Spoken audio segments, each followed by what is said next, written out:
नमस्कार दोस्तों, smart learning campus में एक बार फिर से सभी साथियों का स्वागत है। दोस्तों, आज की इस वीडियो में हम लोग बीपीएससी भर्ती का मैथ का छठा सेट लगाने जा रहे हैं। इससे पहले हम लोगों ने मैथ के 5 सेट को कवर किया था। तो चलिए वीडियो को शुरू करते हैं पहले क्वेश्चन के साथ। दोस्तों, पहला क्वेश्चन दे रहा है 3.87 के ऊपर बार लगा हुआ है दोस्तों, और -2.59 इसके ऊपर भी बार लगा हुआ का मान क्या होगा दोस्तों। तो सबसे पहले आपको हम एक चीज़ बता दें कि जब कभी बार लग जाता है दोस्तों, जब कभी बार लग जाता है, जैसे यहाँ पे लिखा 3.87, यहाँ पे बार लगा है, इसका मतलब ये होता है कि ये संख्या 3.87 ये है, ये रिपीटेड होते चली जा रही है। ठीक है ना, पहली बात तो ये हो गई हमारी। अब इसको कैसे सॉल्व करेंगे दोस्तों, तो इसको हम लोग सबसे पहले लिख लेंगे। ठीक दोस्तों, अब हम लोग दशमलव वाली जो डिजिट है उसको अलग कर लेंगे, और जो हमारा होल नंबर उसको अलग कर लेंगे। तो ये हो जाएगा 3 + 0.87, ये हमारा बार लग गया, -2 प्लस, यहाँ पे प्लस की जगह माइनस होगा, ये माइनस कर देते हैं, -0.59। ठीक दोस्तों, अलग अलग कर लिया। अब यहाँ पे देखिए 3 में 2 माइनस कर देंगे तो ये हमारा 1 बच जाएगा, फिर प्लस। अब यहाँ पे देखिए हम लोग बार को सॉल्व कैसे करेंगे, जहाँ पे 87 हम लोग एज इट इज़ लिख देंगे। इसके बाद अब बार हम लोग को हटाना है, ये बार हम लोग को हटाना है, तो हम लोगों ने 87 लिख दिया। बार हटाने के लिए हम लोग क्या करेंगे, जितने अंकों पे बार लगा था उतने नीचे 9 लगा देंगे। ठीक दोस्तों, इसी प्रकार हम लोग 59 लिख देंगे, और 59 पे बार लगा हुआ था तो उन्हीं संख्याओं के हम लोग क्या करेंगे, उतने हम 9 अपॉन में लगा देंगे। अब इसको दोस्तों सॉल्व कर लेंगे तो हो जाएगा 1 प्लस, और ये हमारा हो जाएगा 87, 59 माइनस कर दीजिए क्योंकि एलसीएम बराबर दोनों का, तो माइनस करने पे ये हमारा आ जाएगा 28/99 दोस्तों आ जाएगा दोस्तों। अब हम लोग क्या करेंगे, इस कंडीशन में हम लोग जब इसको वापस हम लोग बार की फॉर्म में चेंज करेंगे तो हम लोग इसको कैसे लिख सकते हैं दोस्तों, तो 1 + 28, और यहाँ पे बार वापस दोस्तों लग जाएगा। ठीक, तो हमारा दोस्तों कौन सा ऑप्शन दोस्तों सही हो जाएगा, हमारा बी ऑप्शन बिल्कुल इसका सही हो जाएगा दोस्तों। अगला क्वेश्चन देखते हैं, क्वेश्चन नंबर दूसरा देखते हैं। वह लघुत्तम संख्या ज्ञात कीजिए जिसे 12, 18, 36 और 45 से विभाजित किए जाने पर क्रमशः 8, 14, 32 और 41 शेष रहे दोस्तों। तो दोस्तों इस क्वेश्चन में क्या करेंगे, सबसे पहले हम लोग 12, 18, 36 और 45 का एलसीएम निकाल लेते हैं दोस्तों। निकाल लीजिए, 2 छंग 12 हो जाएगा, 2 9 18, ये 18 हो जाएगा, ये हमारा 45 हो जाएगा, फिर 2 से दे देंगे, ये 3 हो जाएगा, ये हमारा 9 हो गया, 2 9 18, ये 45 रहेगा। फिर दोस्तों हम लोग दे देंगे, अब 3 से देंगे इसको डिवाइड, 3 एकम 3, 3 त्रिका 9, 3 त्रिका 9, 3 पचे 15। फिर दोस्तों दे देंगे इसको, तो 1, ये 1, ये 1 और ये 5 हो जाएगा, आखिरी में 5। तो दोस्तों अब हमारा एलसीएम निकालेंगे, 2 दूनी 4, 4 तें 12, 12 तें 36, 36 पंचे 180 दोस्तों। ये हमारा क्या आ गया, एलसीएम। ये हमारा क्या दोस्तों आ जाएगा, एलसीएम। ठीक दोस्तों, अब क्या बोल रहा है कि ये भी शेष बचना चाहिए, ये 4 अंक भी शेष बचने चाहिए डिवाइड करने के बाद दोस्तों। तो हम लोग क्या करेंगे, 12 में से 8 को माइनस कर देंगे, 12 - 8, तो हमारा क्या बचेगा, 4। इस प्रकार 18 को 14 से माइनस कर दीजिए तो क्या बचेगा दोस्तों, 4। 36 को 32 से माइनस कर दीजिए दोस्तों, क्या बचेगा, 4। और आखिरी में 45 को 41 से माइनस कर देंगे तो क्या बचेगा दोस्तों, 4। तो यानी कि एलसीएम हमारा आया था 180, उसमें 4 माइनस कर दीजिए तो आ जाएगा 176। अब 176 वह संख्या है कि जब इन चारों अंकों से जब भाग दिया जाएगा तो ये शेष आएगा। तो हमारा दोस्तों कौन सा ऑप्शन सही हो जाएगा, हमारा बी ऑप्शन इसका बिल्कुल सही हो जाएगा दोस्तों। अगला क्वेश्चन देखते हैं, क्वेश्चन नंबर तीसरा देखिए दोस्तों। यदि x एक धनात्मक संख्या है, यदि x के वर्गमूल को x के घनमूल से विभाजित किया जाए तो प्राप्त परिणाम क्या होगा। मान लीजिए एक यहाँ पे दे दी, क्या है, x एक धनात्मक संख्या है। अब यदि x का वर्गमूल कर दीजिए, तो इसका वर्गमूल कर दीजिए तो ये हमारा हो जाएगा x√x हो जाएगा। ठीक दोस्तों, ये हमारा वर्गमूल हो गया। को x के घनमूल से विभाजित किया जाए, इसको किससे विभाजित किया जाए, x के घनमूल। तो x के घनमूल का मतलब होता है ये, यहाँ पे 3 हो गया। ठीक दोस्तों, अब इसको विभाजित करना है तो कैसे दोस्तों विभाजित करेंगे, इसको देखिए, x को हम लोग लिख सकते हैं x की पावर 1/2 दोस्तों, और इसको क्या लिख सकते हैं दोस्तों, x की पावर 1/3 दोस्तों हो जाएगा, ये हो जाएगा 1/3। अब इसको सॉल्व करना है दोस्तों, जब सॉल्व करेंगे तो इसको ऊपर ले जाएंगे दोस्तों। तो जब ऊपर इसको ले जाएंगे तो ये किस तरीके से हो जाएगा, माइनस में हो जाएगा, इसकी घात माइनस में हो जाएगी, इस तरीके से हो जाएगी दोस्तों। अब इसको एलसीएम लेके दोस्तों सॉल्व कर लेंगे, तो जब एलसीएम लेंगे 2 3 का तो आ जाएगा 6, तो 3 - 2 यानी कितना हो जाएगा दोस्तों, x की घात 1/6 दोस्तों हो जाएगा। बस इतना ये परिणाम ही इसका आ जाएगा। अब कौन सा दोस्तों ऑप्शन इसका सही हो जाएगा? इसका डी ऑप्शन दोस्तों इसका बिल्कुल सही हो जाएगा दोस्तों। अगला क्वेश्चन देखते हैं। क्वेश्चन नंबर 4 देखते हैं दोस्तों। यदि 3 की पावर दे दी गई है 2x-1 और फिर बराबर 3 की पावर क्या दे दी गई है x+y बराबर √27 दे दिया गया है, तो यहाँ पे बोला गया 3 की पावर x-y का वैल्यू पूछी गई, इसकी वैल्यू पूछी गई का मान क्या होगा दोस्तों। अब इस कंडीशन में दोस्तों क्या करेंगे, सबसे पहले यहाँ पे हम लोग इसको सॉल्व कर लेते हैं। तो यहाँ पे 3 की पावर जो दी है 2x-y बराबर 3 की पावर x+y और यहाँ पे 27 दिया गया है, तो इसको हम लोग घातों के रूप में अगर लिखें तो लिख सकते हैं 3 की पावर दोस्तों क्या लिख सकते हैं, ये हमारी हो जाएगी 3/2। ठीक दोस्तों, कैसे हो जाएगी ये भी देख लीजिए। जैसे ये लिखा है √27 दोस्तों, ठीक है, तो इसको हम लोग क्या लिख सकते हैं, इसको हम लोग ये लिख सकते हैं 9 3 27 होता है, 9√3 लिख सकते हैं, √9 और √3, तो 9 का ये 3 बाहर आ जाएगा। ठीक दोस्तों, और √3 को हम लोग लिख सकते हैं यहाँ पे 1/2 और यहाँ घात है 1, तो जब घाते बेस सेम होते हैं तो घाते जुड़ जाती है, 3 की पावर क्या हो जाएगी हमारी 3/2। तो इस तरीके से हम लोगों ने ये वैल्यू को ये सॉल्व होकर कर दिया है। अब दोस्तों क्या करेंगे, अब यहाँ पे कंपेयरिंग जब कर देंगे घातों की, तो 2x-y बराबर हो जाएगा 3/2, तो यहाँ लिख सकते हैं 2x-y इज इक्वल टू 3/2। और इसी प्रकार ये वाली कंपेयरिंग इससे कर देंगे, इससे तो हो जाएगी x+y बराबर, ये भी हमारे कितने हो जाएगी 3/2। ठीक है ना, घातों कंपेयरिंग हो जाएगी, तो यहाँ से y से y कट जाएगा, तो 3x बराबर कितना हो जाएगा दोस्तों 3/2, 3/2 जुड़ जाएगा, तो ये हमारा हो जाएगा 3 हो जाएगा। कितना हो जाएगा 3, तो यहाँ से x की वैल्यू कितनी दोस्तों आ गई, x की वैल्यू हमारी 1 निकल के आ गई।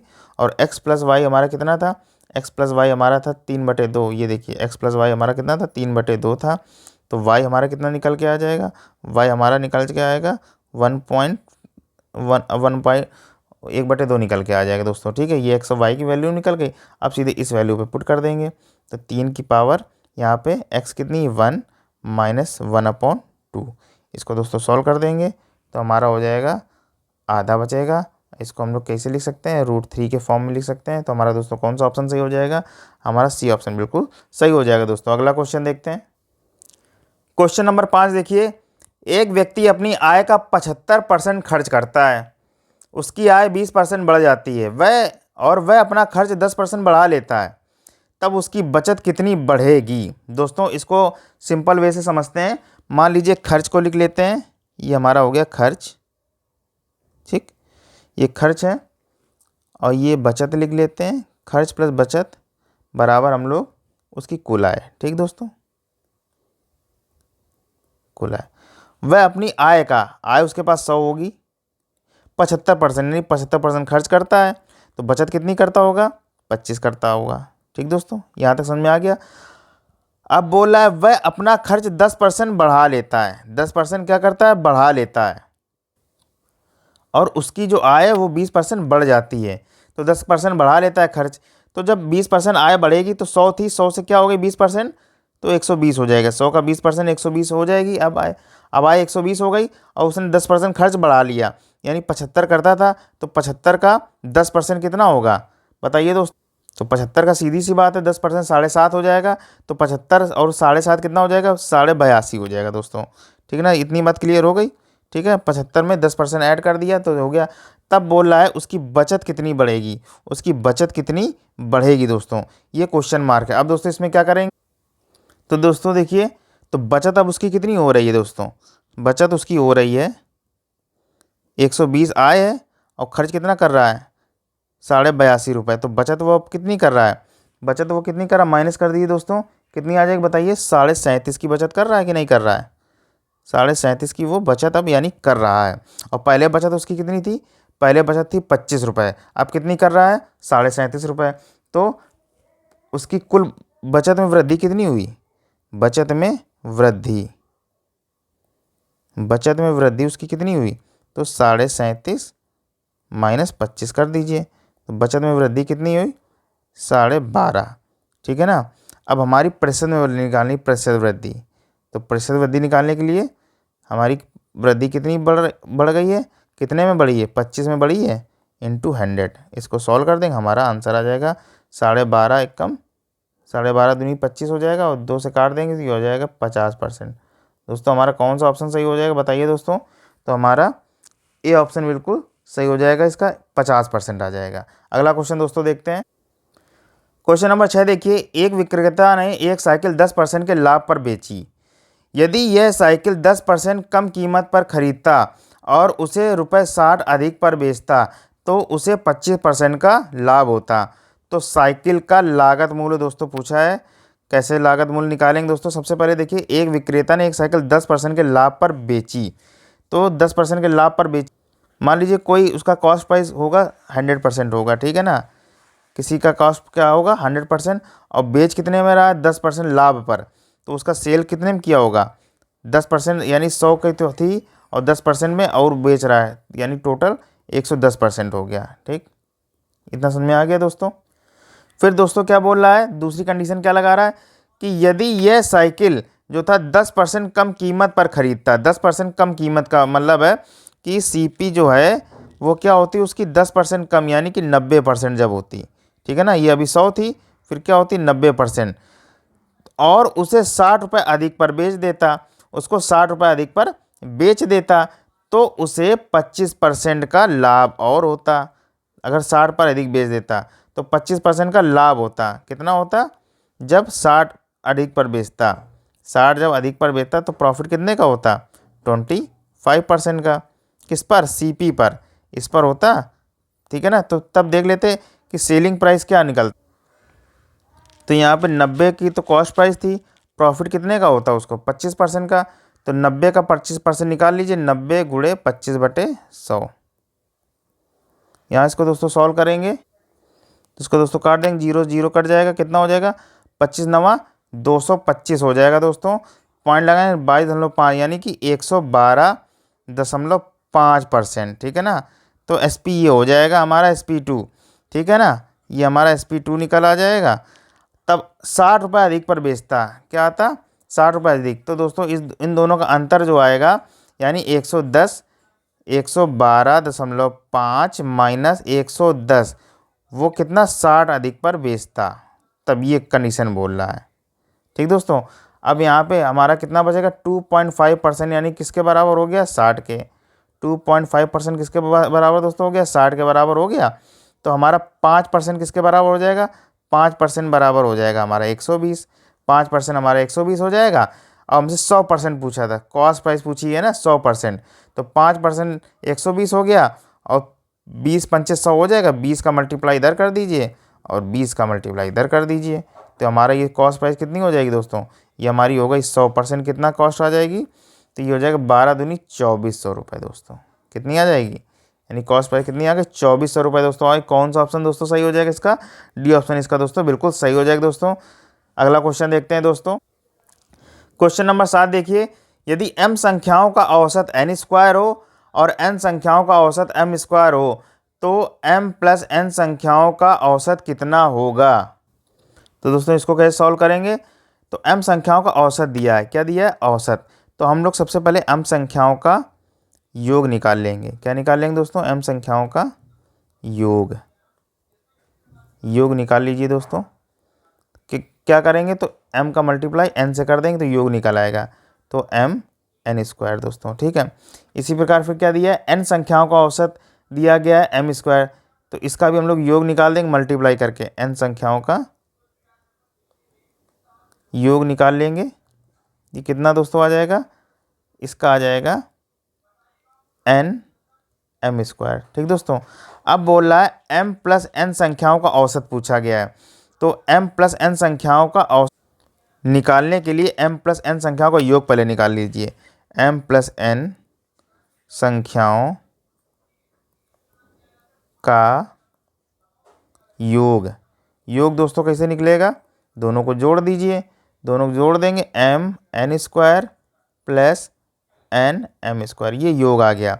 अब दोस्तों औसत निकालते हैं तो क्या करते हैं, भाग देते हैं ना संख्याओं, कुल जो संख्याएं होती हैं औसत निकालना है।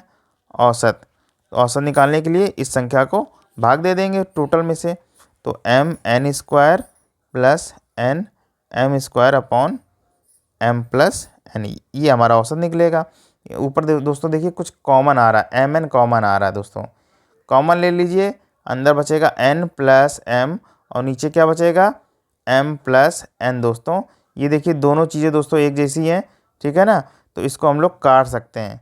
ये n plus m plus cut जाएगा दोस्तों, क्या बचा हमारा mn, क्या बचा mn दोस्तों, कौन सी दोस्तों, तो संख्याओं का औसत कितना mn आ जाए, कौन सा दोस्तों ऑप्शन सही होगा, इसका बी ऑप्शन बिल्कुल सही होगा दोस्तों। अगला क्वेश्चन देखते हैं। क्वेश्चन नंबर 8वां देखिए, रुपये 782 को 1/2, 2/3 और 3/4 भिन्नों के अनुपात में 3 भागों में क्या करना है दोस्तों, विभक्त किया गया। तो पहला भाग क्या होगा, पहला भाग पूछा गया है 782 रुपये हैं ये, इसको किस में बांटना है, भिन्नों में बांटना, 1:2, ये 2/3 का रेशियो, 3/4। तो सबसे पहले दोस्तों ये भिन्न में दिए गए हैं रेशियो को, इसको हम लोग क्या करते हैं, एक होल नंबर बनाते हैं। तो सबसे पहले इनका सबका क्या निकालेंगे, एलसीएम निकालेंगे। तो इनका एलसीएम निकाल लेंगे, कितना आ जाएगा एलसीएम, 2, 3 और 4 का, तो ये हमारा एलसीएम 12 आ जाएगा। अब इसका क्या करेंगे, सब में मल्टीप्लाई क्रम से कर देंगे, तो रेशियो में कोई फ़र्क नहीं पड़ेगा। जल्दी से मल्टीप्लाई कर दीजिए, मल्टीप्लाई 12 रेशियो 3:4 मल्टीप्लाई 12, अब कोई फ़र्क नहीं आएगा इससे। 2 छंग 12, ये हमारा हो गया 6, 3 चौको 12, 4 दूनी 8 और ये हो गया हमारा 4 3 12, कितना हो जाएगा दोस्तों रेशियो 9। अब दोस्तों क्या बोला था, पहला भाग क्या होगा, तो पहला भाग क्या होगा, पहला भाग हमारा 6 होगा। तो हमारा 782 में भाग पूछा था, तो इसको निकालने के लिए क्या करेंगे दोस्तों, 782 लिख कर 782 और भाग उसका कितना था 6, इसका मल्टीप्लाई और अपान में टोटल नंबरों को जोड़ देंगे, 6 + 8 + 9, इसका भाग दे देंगे। तो हमारा हो जाएगा 9 8 17 6 23, 23 का भाग दोस्तों दे देंगे, तो हमारा पहला भाग पता चल जाएगा कितना इसका होगा। इसको दोस्तों सॉल्व करें, 23 का भाग दे, 23 एकम 23 और ये हमारा हो जाएगा 23 तिहाई 69, 9 बचेगा, 9 92 कर देगा, 23 को 92, 6 का मल्टीप्लाई 34 से कर देंगे, तो 6 चौको 24 और 6 3 18 2 20 दोस्तों हो जाएगा, कौन सा ऑप्शन दोस्तों सही हो जाएगा, 204। तो पहले वाले भाग क्या होगा 204, इसका डी ऑप्शन दोस्तों सही हो जाएगा। अगला क्वेश्चन देखते हैं। क्वेश्चन दिया, यदि x का 10% बराबर y का 15% बराबर z का 20% है, तो x ratio y ratio z का वैल्यू कितनी होगी। दोस्तों ऑप्शन दे दिए हैं, इसको कैसे सॉल्व करेंगे, सिंपल से सबको लिख लीजिए, x का 10% y और z, x का कितना है 10%, यहाँ पे 10 लिख लिया, y के जगह पे 15 लिख लिया और z का 20% यहाँ पे 20 लिख दिया दोस्तों। अब क्या करना है दोस्तों, इसी के नीचे जस्ट इसका मल्टीप्लाई कर देंगे, इसका मल्टीप्लाई यानी y के स्थान पे जो लिखा है 15 और 20 लिखा हुआ है, इसका मल्टीप्लाई कर देंगे 15 × 20, ठीक। अब इसके नीचे दोस्तों सेम चीज़ करेंगे, किसका मल्टीप्लाई करेंगे, 10 और 20 का मल्टीप्लाई कर देंगे, 10 × 20, ठीक। और यहाँ पे जो 20 है इसके नीचे दोस्तों क्या करेंगे, 10 और 15 का मल्टीप्लाई कर देंगे। बस दोस्तों इसको रेशियो में लिख के इसको सॉल्व कर देना है। तो ये हो जाएगा 15 दूनी 300 हो जाएगा, ये हो जाएगा हमारा 200 और ये हो जाएगा हमारा 150। अब दोस्तों इसको हम लोग सॉल्व कर लेंगे। सॉल्व कैसे करेंगे दोस्तों, इसको काट देंगे, 50 से कट जाएगा, 50 तिहाई 150, 50 चौको 200 और ये 50 छक्का 300। तो हमारा ऑप्शन हो जाएगा 6:4:3। कौन सा दोस्तों ऑप्शन सही हो जाएगा, इसका सी ऑप्शन बिल्कुल सही हो जाएगा दोस्तों। अगला क्वेश्चन देखते हैं। क्वेश्चन नंबर 10वां देखिए दोस्तों, 6,450 रुपये को राजन और सुरेश के बीच में इस तरह बांटा गया है कि राजन को प्रत्येक 8 रुपये की प्राप्ति पर सुरेश को 7 रुपये की प्राप्ति होती है, 7 रुपये। तो हिस्सों का अंतर बताना कितना होगा, यानी राजन जो है, राजन और सुरेश जो हैं किस रेशियो पे मिलते हैं, R/S। राजन को कितने मिलते हैं 8 और इसको 7, 8 पर इसको 7 रुपये मिलते हैं, ठीक है। तो इसका अगर अनुपातिक मान निकाला जाए तो टोटल रुपए हो जाएगा हमारा 8x 7x, टोटल कितने मिलते हैं 6450। यहाँ से x की वैल्यू निकाल लेंगे, निकाल लीजिए। तो क्या करेंगे, 8 7 15, 15 को भाग दे देंगे हम लोग इस पे, कितना आ जाएगा दोस्तों करके बताइए। ये हो जाएगा हमारा 15 चौको 60, 15 तिहाई 45, 430 रुपये आया, ठीक दोस्तों। अब क्या हुआ, उसके हिस्सों का अंतर बताइए। तो हिस्से कितने थे उसके, हिस्सों का अंतर अंतर क्या था कि जब उसको 8 मिलते थे तब उसको कितने मिलते थे, 7 मिलते थे। यही तो हिस्सों का अंतर था। तो ये x अनुपातिक मान क्या, ये सॉल्व करेंगे x आएगा, वही हमारी क्या आ रही, वैल्यू आ रही है, x की वैल्यू क्या आ रही है 430। तो हमारा दोस्तों कौन सा ऑप्शन सही हो जाएगा, इसका सी ऑप्शन दोस्तों बिल्कुल सही हो जाएगा। अगला क्वेश्चन देखते हैं। क्वेश्चन नंबर 11 बोला है अमर और अजय की वर्तमान आयु का अनुपात क्रमशः 6:1 है। ठीक दोस्तों, इसके बाद बोला 7 वर्ष बाद उनका आयु का अनुपात कितना हो जाता है, 7:2। तो अजय की वर्तमान आयु कितनी है, कितने वर्ष है, और अजय की वर्तमान आयु पूछी है। दोस्तों मान लीजिए अमर और अजय हैं, ये अमर है, ये हमारे अजय हैं। तो इनका रेशियो कितना है, ये अमर है अगर 6, तो अजय कितने हैं 1x हैं, ठीक है ना, यानी x है, ठीक है ना। ये रेशियो दे दिया गया। 7 वर्ष बाद यानी +7 हो जाएगा दोनों में। उनका रेशियो कितना हो जाता है 7:2, तो 6x + 7 अपॉन x + 7 कितना अनुपात हो जाता है दोस्तों, 7:2। रेशियो कितना हो जाएगा दोस्तों, 7:2। इसको दोस्तों सॉल्व कर लेंगे तो हो जाएगा हमारा 12x + 7 दूनी 14, और ये हमारा हो जाएगा 7x + 7 7 49। ठीक दोस्तों, अब हम इसको सॉल्व कर लेंगे तो ये हमारा हो जाएगा 12 में 7 गए 5, और ये हमारा हो गया 14 में 49 में 14 गए 35 हो जाएगा। तो यहाँ काट देंगे। x बराबर क्या आया 7 दोस्तों, क्या आया 7 आ गया। अब हमसे क्या बोला था कि ये हमारी वर्तमान आयु थी, क्या थी, ये हमारी वर्तमान आयु थी। तो किसकी पूछी, अजय की वर्तमान आयु। अजय की वर्तमान आयु, तो अजय की वर्तमान आयु कितनी है, x मानी थी, x ही आ रही है, तो x बराबर कितना है 7। तो हमारा इसका बी ऑप्शन बिल्कुल सही हो जाएगा दोस्तों। अगला क्वेश्चन देखते हैं। क्वेश्चन नंबर 12वां देखिए दोस्तों, 40 लीटर शराब जिसका क्रय मूल्य दिया है 3.5 रुपये प्रति लीटर, ठीक, कि बाल्टी में कितना जल गिराने पर, यहाँ पे गिराने हैं, गिराने पर उसका मूल्य घटकर 2 रुपये प्रति लीटर हो जाएगा। कितना उसमें पानी डाला जाए कि उसका मूल्य घटकर 2 रुपये लीटर हो जाए। दोस्तों क्या करेंगे, मान लीजिए ये शराब है, ये शराब और रेशियो पानी, ठीक है दोस्तों। अब क्या करेंगे, शराब अभी कितने की थी 3.5 रुपये लीटर थी, ठीक, पानी अभी 0 है।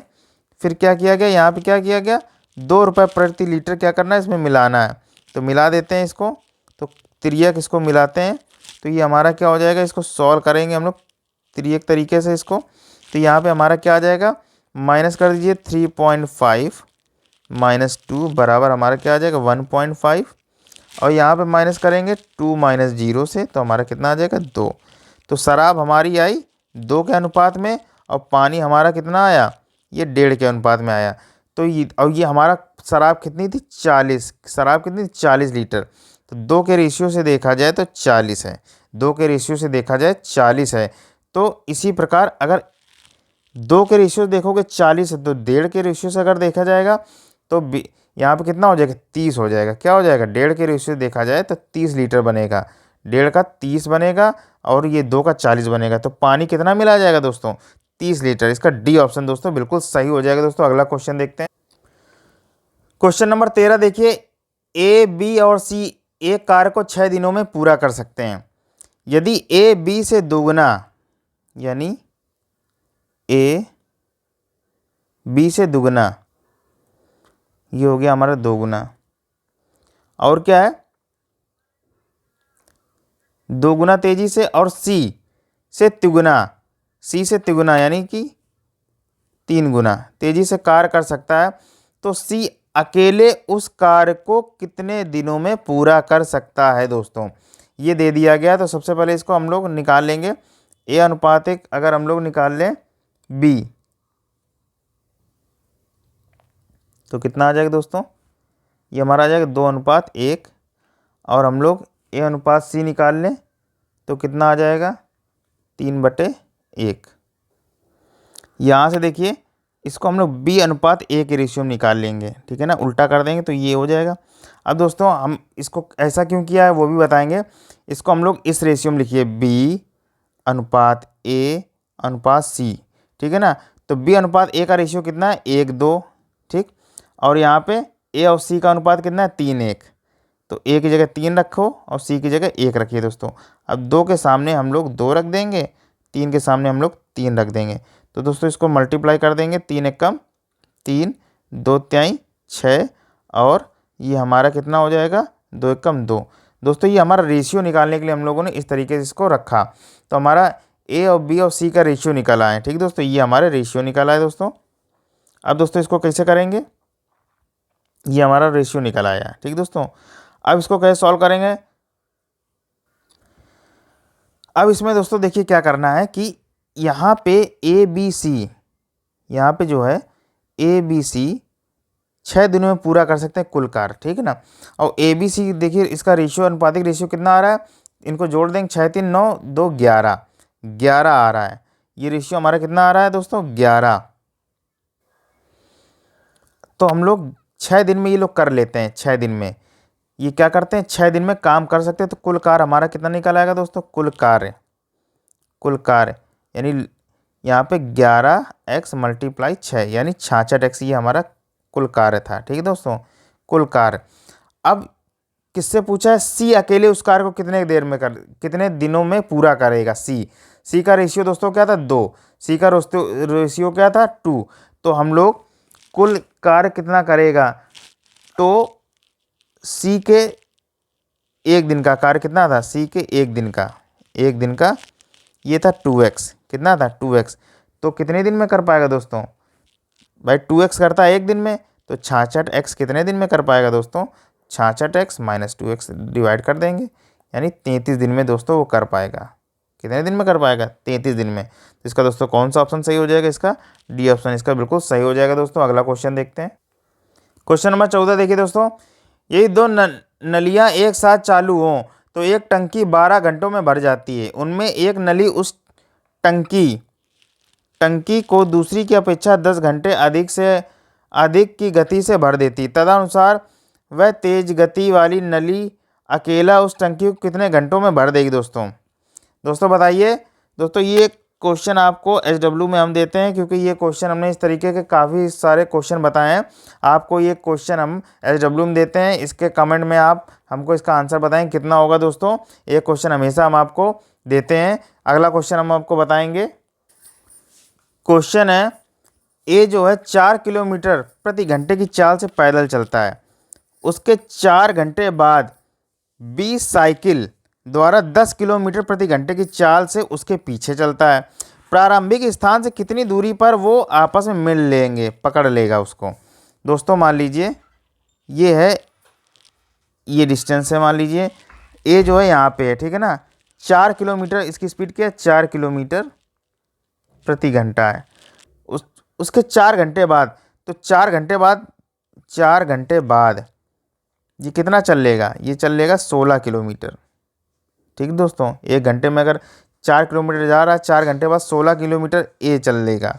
ठीक, ये चल लेगा। अब दोस्तों बी की बात करें, बी की चाल कितनी है, बी की चाल जो है वो है 10 किलोमीटर प्रति घंटे। ठीक, 10 किलोमीटर प्रति घंटा है। तो उससे कितनी ज़्यादा है दोस्तों, तो उसकी थी 4, यानी कि 10 माइनस 4 कर देंगे, यानी वो 6 किलोमीटर प्रति घंटा उससे ज़्यादा चलता है। ठीक है ना, स्पीड इसकी ज़्यादा है। ठीक, ये ज़्यादा तेज़ चलता है। ठीक है ना, ज़्यादा तेज़। तो इसकी भी 16 किलोमीटर से निकाल लेते हैं, इसकी कंपेयरिंग कर लेते हैं। 16 किलोमीटर में समय उसका निकाल लेते हैं। समय 16 किलोमीटर चलने में समय कितना लेगा, समय रहता है, समय बराबर दूरी कितनी है 16, और उसकी चाल कितनी है अनुपातिक, जो अंतर जो आ रहा था वो था 6। इसको सॉल्व कर लेंगे दोस्तों, आ जाएगा हमारा 8/3। ठीक, ये घंटे में आ गया हमारा दोस्तों। तो दोस्तों इतना हमारा अंतर आ गया, 16 किलोमीटर इस समय लगेगा। अब उसकी स्पीड कितनी थी दोस्तों, पकड़ लेगा, कब पकड़ लेगा, तो स्पीड उसकी थी 10। बी की जो स्पीड थी कब पकड़ेगा 10 मल्टीप्लाई जो हमारा अंतर आया है 8/3।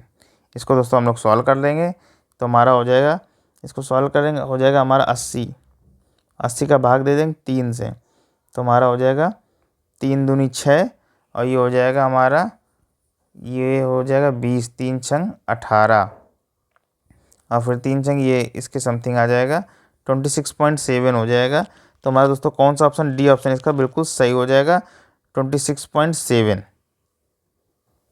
किलोमीटर हो जाएगा। ठीक है दोस्तों, ये ऑप्शन इसका, तो चौथा ऑप्शन इसका बिल्कुल सही होगा दोस्तों। अगला क्वेश्चन देखते हैं। क्वेश्चन नंबर 16 देखिए, एक नाव धारा के साथ धारा की विपरीत समान दूरी तय करते हुए कुल 8 किलोमीटर 3 घंटे में जाती है। विपरीत समान दूरी तय करते हुए, यदि धारा की चाल 1 किलोमीटर प्रति घंटा हो तो नाव की चाल ज्ञात कीजिए।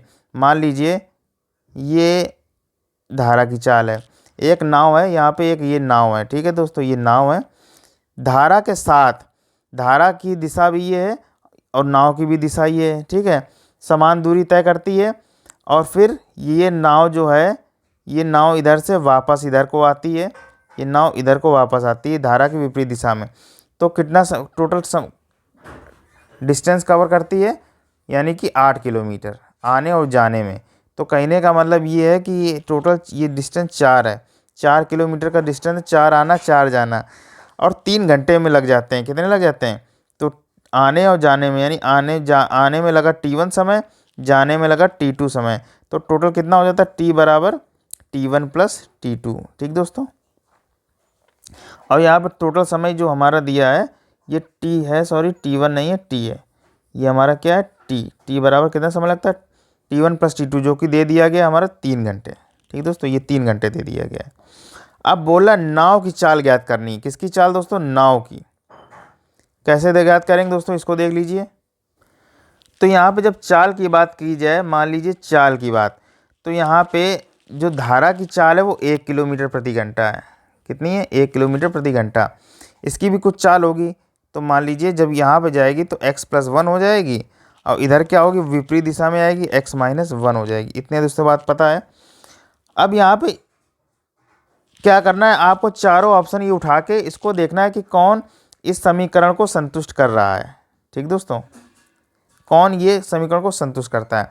तो यहाँ पे देखिए समय T1 है, समय बराबर क्या होता है? दूरी बटे चाल। क्या होता है? तो दूरी, जाने में कितना समय लगा? दूरी उसकी थी 4, ठीक, अपॉन चाल उसकी कितनी थी? चाल मान लीजिए ए ऑप्शन लिखते हैं हम लोग 4.5। एक्स की जगह क्या लिखते हैं? एक्स बराबर अगर हम लोग रखें, ये एक्स बराबर रखें हम लोग 4.5, और उसमें 1 जोड़ दें, क्योंकि x+1 थी जाने में, तो 4.5 और 1 क्या हो जाएगा? 5.5। ठीक दोस्तों, और आने में हम लोग माइनस करेंगे तो हमारा हो जाएगा +4, और 4.5 में माइनस करेंगे तो हो जाएगा 3.5 दोस्तों। इसको अगर हम लोग सॉल्व करके देखें तो क्या 3 आएगा? बिल्कुल नहीं आएगा, साफ साफ लग रहा है। फिर इसी प्रकार क्या करेंगे, 5.2 को रख के देखिए तो हो जाएगा 5.2 में पहले 1 जोड़ेंगे तो हो जाएगा 6.2, प्लस अब 1 घटा दीजिए 5.2 में तो हो जाएगा 4.2। इसको भी अगर हम लोग सॉल्व करेंगे तो 3 कभी नहीं आएगा, ये भी गलत हो गया ऑप्शन। इसी प्रकार क्या करेंगे दोस्तों, अगला देखिए, यहाँ पे तीसरा ऑप्शन रखिए 2.5 रख के देखिए, 4 तो ऊपर रहेगा, नीचे 2.5 में 1 हम लोग धारा की चाल ऐड करेंगे तो हो जाएगा हमारा 3.5, प्लस अब हम लोग माइनस करेंगे 2.5 में 1 तो हो जाएगा 1.5। इसको अगर हम लोग सॉल्व करेंगे तो ये हमारा लमसम कितना आ जाएगा? ये हमारा 1.5 दूनी, इसको सॉल्व करेंगे तो ये हमारा 1.5 ये काट देंगे, ये लमसम ये हमारा आ जाएगा 0.8 के समथिंग आ जाएगा, और ये हमारा आ जाएगा 1.5, ये हमारा शायद ज़्यादा चला जाएगा, 1.5 दूनी 2 पॉइंट कुछ जाएगा 4, तो ये भी लमसम गलत ही आ रहा है। ठीक है ना। चौथा ऑप्शन देखिए 3 किलोमीटर रखा हुआ है, तो 3 किलोमीटर को रख के देख लेते हैं, तो 4/3 में 1 जोड़ेंगे 4 हो जाएगा, ठीक, प्लस 4 तो हमारी दूरी थी, और 3 में 1 माइनस करेंगे क्योंकि विपरीत दिशा में आएंगे, 3 - 1 तो ये हो जाएगा 2। अब इसको काट के 4 एकम 4 और 2 दूनी 4, तो 2 और 1 आया 3, जो कि इस समीकरण को देखिए संतुष्ट करा चौथा वाला ऑप्शन। तो दोस्तों इसका चौथा वाला ऑप्शन बिल्कुल सही हो जाएगा। तो हम लोग ऑप्शन से इसको देख के करेंगे तो ज़्यादा समझ में आएगा और जल्दी सवाल सॉल्व होगा। दोस्तों अगला क्वेश्चन देखते हैं। क्वेश्चन नंबर 17वां देखिए, प्रतिवर्ष साधारण ब्याज की दर से किसी राशि पर 10% पर मिलने वाला ब्याज उस राशि का 2/5 भाग होगा। ब्याज जो होगा 2/5, तो साधारण ब्याज कितना है? प्रतिवर्ष साधारण ब्याज पर किसी राशि का, मान लीजिए कोई राशि है, मान लीजिए कोई राशि हमारे प्रिंसिपल है, ठीक है ना, मूलधन है P हमारा, टाइम हमारा कितना दे गया है 10 वर्ष, टाइम हमारा कितना है 10 वर्ष दे दिया गया है। ब्याज पर राशि का 2/5 या ब्याज मिलता है, यानी सिंपल इंटरेस्ट जो मिलता है तो क्या मिलता है 2/5, जितना भी है 2/5, यानी P था तो उसका 2/5 हो गया 2P/5। तो साधारण ब्याज कितना होगा, का दर कितना होगा, यानी रेट पूछा है, क्या पूछा गया है यहाँ पे, रेट पूछा गया कितना होगा दोस्तों, ये क्वेश्चन मार्क। सिंपल सा फॉर्मूला है SI = P × R × T/100 दोस्तों, लगा देंगे। SI हमारा कितना दिया है 2P/5, P रहेगा, R हमारा पूछा गया है, T हमारा 10 दे दिया गया /100। इसको दोस्तों सॉल्व कर लेंगे तो ये 0 से ये 0 कट जाएगा, P से P कट जाएगा, 5 एकम 5, 5 दूनी 10 और क्रॉस मल्टीप्लाई कर देंगे R, तो R बराबर 2 दूनी 4। दोस्तों कौन सा ऑप्शन सही हो जाएगा हमारा, C ऑप्शन इसका बिल्कुल दोस्तों सही हो जाएगा। अगला क्वेश्चन देखते हैं।